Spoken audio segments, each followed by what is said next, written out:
Welcome to Classic Audiobooks Library. Timeless tales of mystery, romance, and adventure. Please subscribe. And now, let's begin. Author's note. In 1861, as war loomed, Frederick Douglass stood before a crowd in Rochester and spoke with fire and truth. His message was clear: the fight against slavery was not over, and silence was not an option. This speech is more than history, it's a call to conscience. A reminder that in the face of injustice, neutrality is never enough. The historic anti-slavery speech. Written by Frederick Douglass. Narrated by Jerome Wilson. Delivered in Rochester, New York, on June 16, 1861.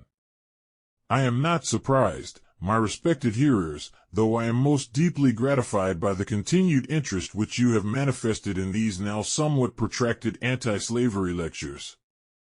The subject of slavery is a most fruitful one, and it seems impossible to exhaust it.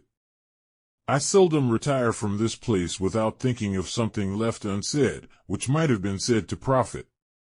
More than 30 years of earnest discussion has augmented rather than diminished the interest which surrounds the subject.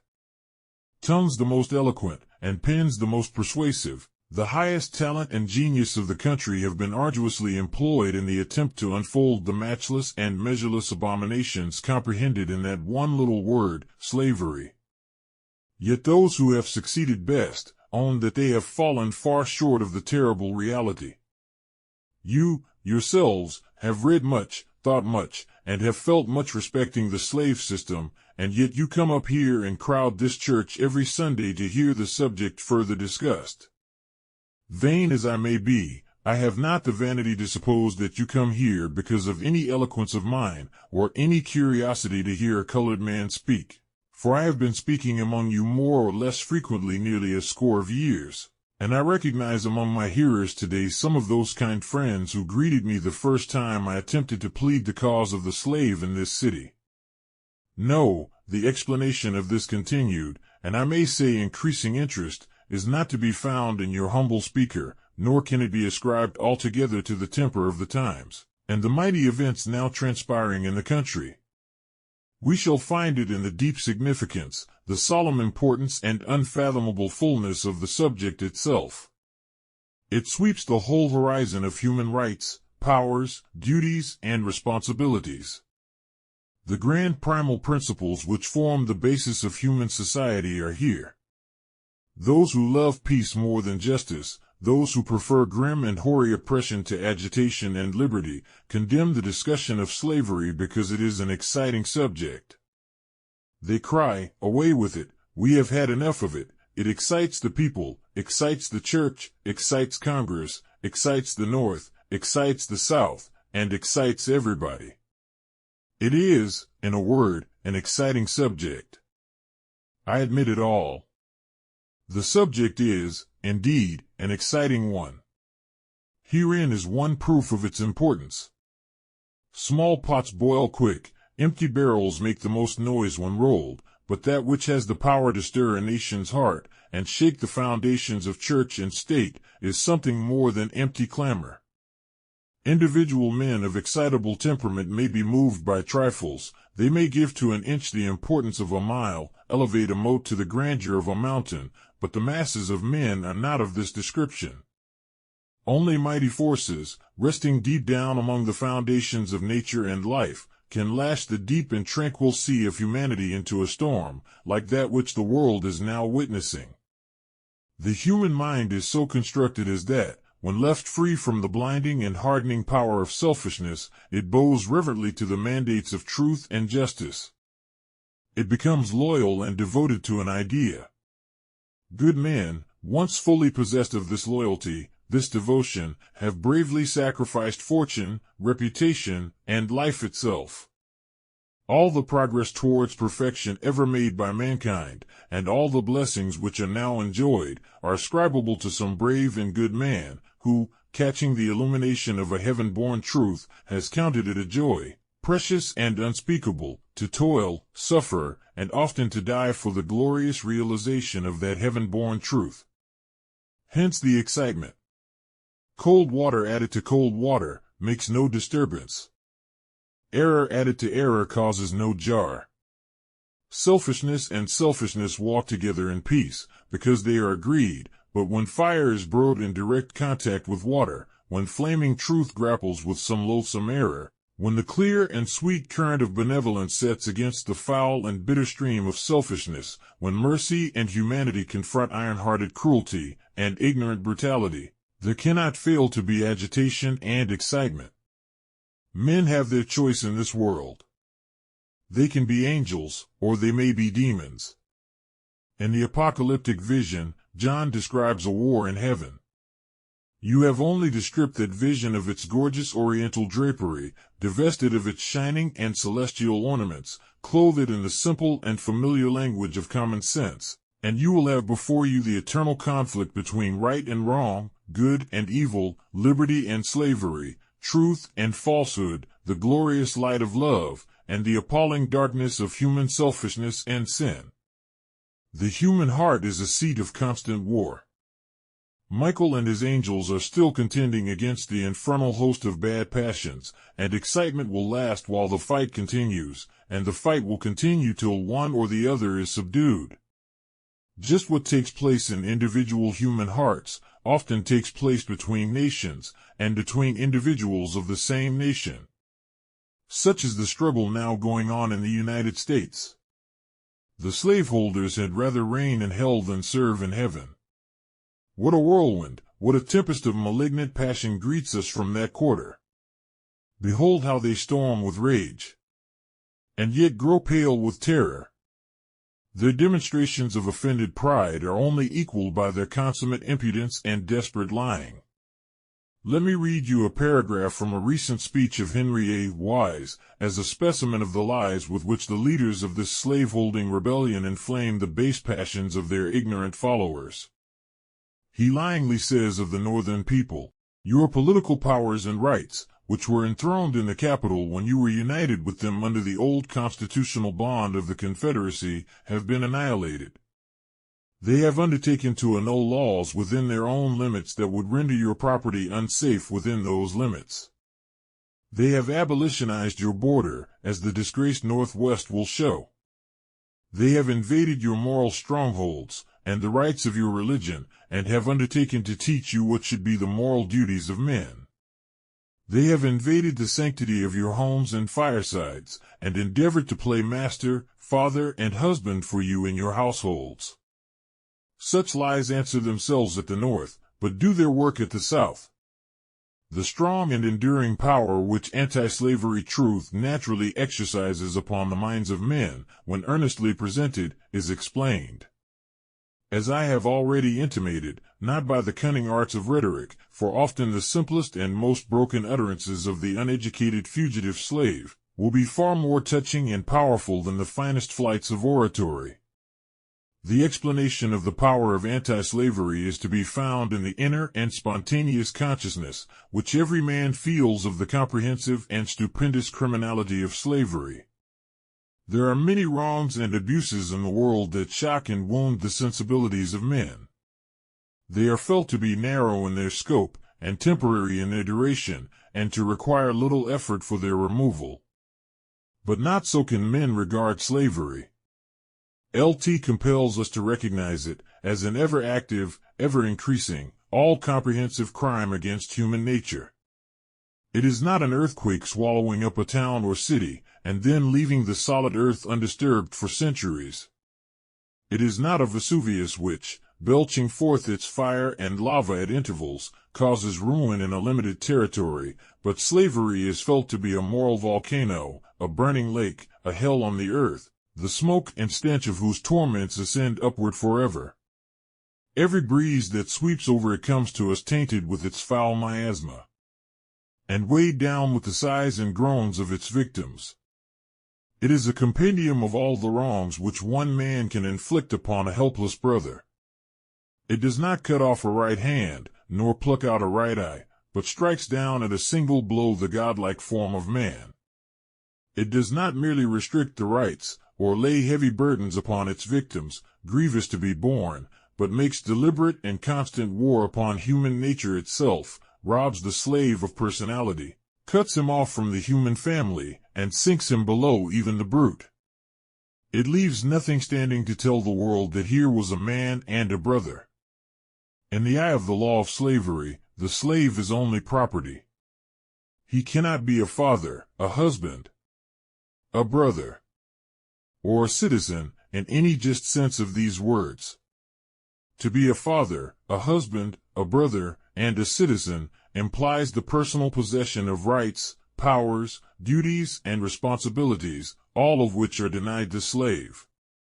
Slavery being the utter and entire destruction of all human relations, and opposing it, we are naturally enough bound to the consideration of a wide range of topics, involving questions of the greatest importance to all men.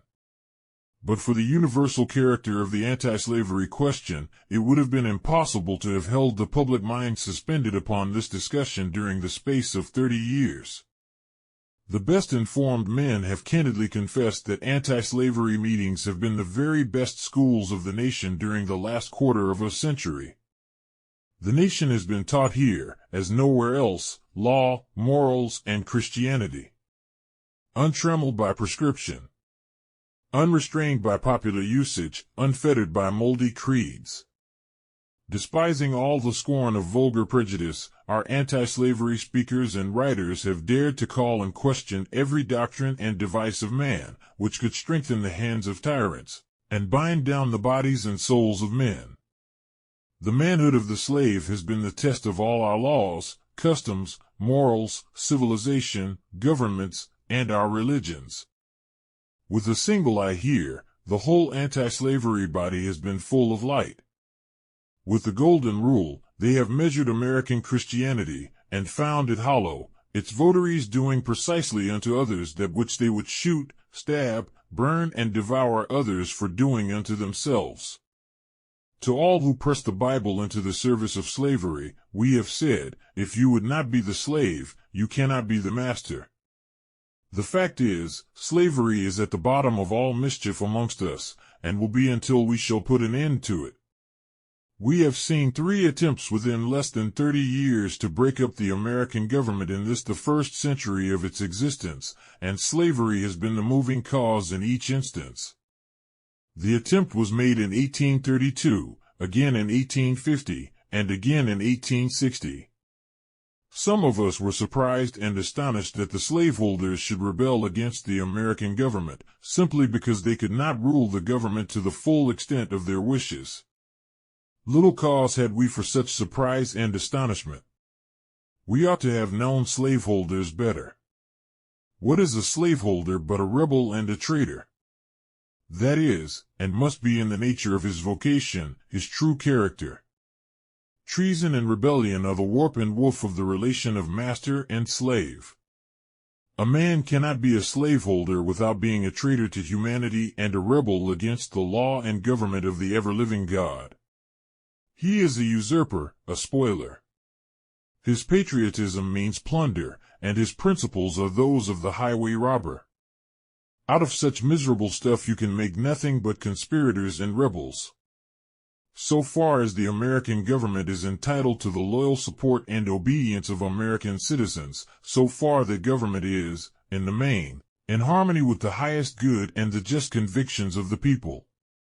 Justice, goodness, conscience are divine. Conformity to these, on the part of human governments, make them binding and authoritative.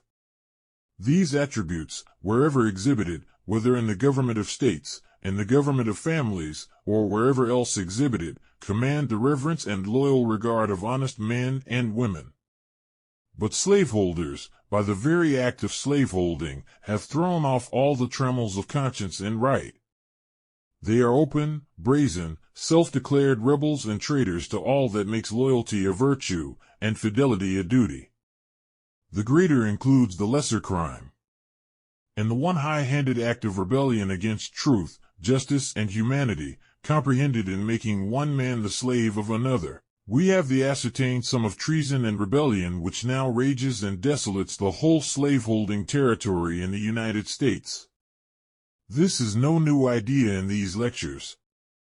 I have presented it before, and shall probably repeat it again. I wish at any rate to underscore it now, for I deem it important that we should thoroughly understand the foe with which we have to deal. Let it, then, be written down in every man's mind, as no longer a matter of dispute, that a thief and a robber cannot be safely trusted, that a slaveholder cannot be a good citizen of a free republic, and that the relation of master and slave is, in the nature of it, treason and rebellion. It has long been obvious to common sense, it is now known to common experience, that a slaveholder who is a slaveholder at heart is a natural-born traitor and rebel. He is a rebel against manhood, womanhood, and brotherhood. The essence of his crime is nothing less than the complete destruction of all that dignifies and ennobles human character. I don't know how it seems to you, in reading the authoritative utterances of our government and the officers of our army respecting slavery, but it really seems to me that they are woefully mistaken if they think this country can ever have peace while slavery is allowed to live. Every little while you learn that slaves have been sent back to their loyal masters. We hear that while other property is freely confiscated, this peculiar property is only held to the end of the war, and the inference seems to be that these slaves, by and by, are to enter into the basis of negotiations between the government and the slaveholding rebels. I am anxious to look charitably upon everything looking to the suppression of rebellion and treason. I want to see the monster destroyed, but I think that while our government uses its soldiers to catch and hold slaves, and offers to put down slave insurrections, and subject them to the control and authority of their rebel masters, it will make precious little headway in putting down the rebels, or in establishing the peace of the country hereafter. There is still an effort to conciliate the border states. Our government does not know slavery. Our rulers do not yet know slaveholders. We are likely to find them out after a while. We are just now in a pretty good school. The revolution through which we are passing is an excellent instructor. We are likely to find out what is meant by Southern chivalry and Southern honor. When you have watched a while longer the course of Southern men, whether in the cotton states or in the slave-breeding states, you will have become convinced that they are all of the same species, and that the border states are as bad as any. John Bell, the Union man, is as much a traitor as Frank Pickens of South Carolina. We shall learn by and by that such men as Letcher of Virginia, Jackson of Missouri, Magoffin of Kentucky, were traitors and rebels in the egg, only waiting to be hatched by the heat of surrounding treason. The ties that bind slaveholders together are stronger than all other ties, and in every state where they hold the reins of government, they will take sides openly or secretly with the slaveholding rebels. Conciliation is out of the question. They know no law, and will respect no law but the law of force. The safety of the government can be attained only in one way, and that is, by rendering the slaveholders powerless. Slavery, like all other gross and powerful forms of wrong which appeal directly to human pride and selfishness, when once admitted into the framework of society, has the ability and tendency to beget a character in the whole network of society surrounding it, favorable to its continuance. The very law of its existence is growth and dominion. Natural and harmonious relations easily repose in their own rectitude, while all such as are false and unnatural are conscious of their own weakness, and must seek strength from without. Hence the explanation of the uneasy, restless, eager anxiety of slaveholders.